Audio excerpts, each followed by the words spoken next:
شروع کرتا ہوں اللہ کے نام سے جو بڑا مہربان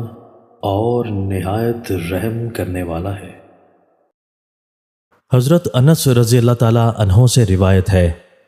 کہ رسول اللہ صلی اللہ علیہ وآلہ وسلم سے کبیرہ یعنی بڑے بڑے گناہوں کے بارے میں دریافت کیا گیا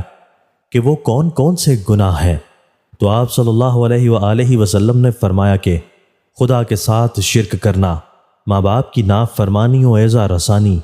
کسی بندے کو ناحق قتل کرنا اور جھوٹی گواہی دینا۔ تشریح: رسول اللہ صلی اللہ علیہ وآلہ وسلم نے جس طرح ماں باپ کی فرما برداری اور راحت رسانی کو اعلیٰ درجہ قرار دیا ہے جو جنت اور رضائے الہی کا خاص وسیلہ ہے، اسی طرح ان کی نافرمانی اور ایذا رسانی کو اکبر القبائر یعنی بدترین اور خبیث ترین گناہوں میں بتلایا ہے۔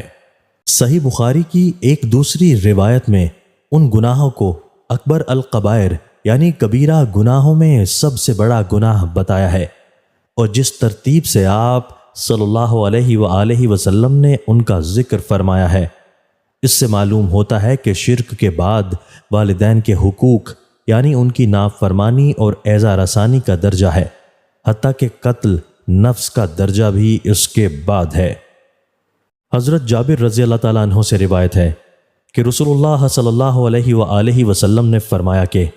اللہ تعالیٰ ماں باپ کی خدمت و فرما برداری اور حسن سلوک کی وجہ سے آدمی کی عمر بڑھا دیتا ہے۔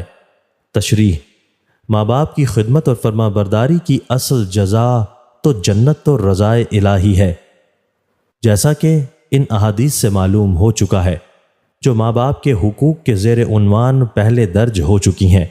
لیکن رسول اللہ صلی اللہ علیہ وآلہ وسلم نے بتلایا ہے کہ ماں باپ کی خدمت اور فرما برداری کرنے والی اولاد کو اللہ تعالیٰ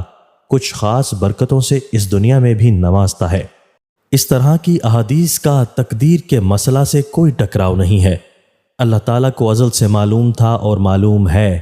کہ فلاں آدمی ماں باپ کی خدمت اور فرما برداری کرے گا، اسی لحاظ سے اس کی عمر اس سے زیادہ مقرر فرمائی گئی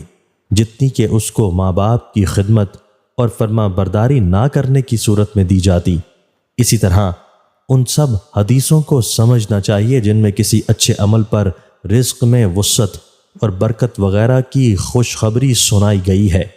حالانکہ رزق کی تنگی اور وسعت بھی مقدر ہے۔ دوستو، اللہ تعالی ہمیں ان احادیث مبارکہ پر عمل کرنے اور اپنی زندگیوں کو سنوارنے کی توفیق عطا فرمائے۔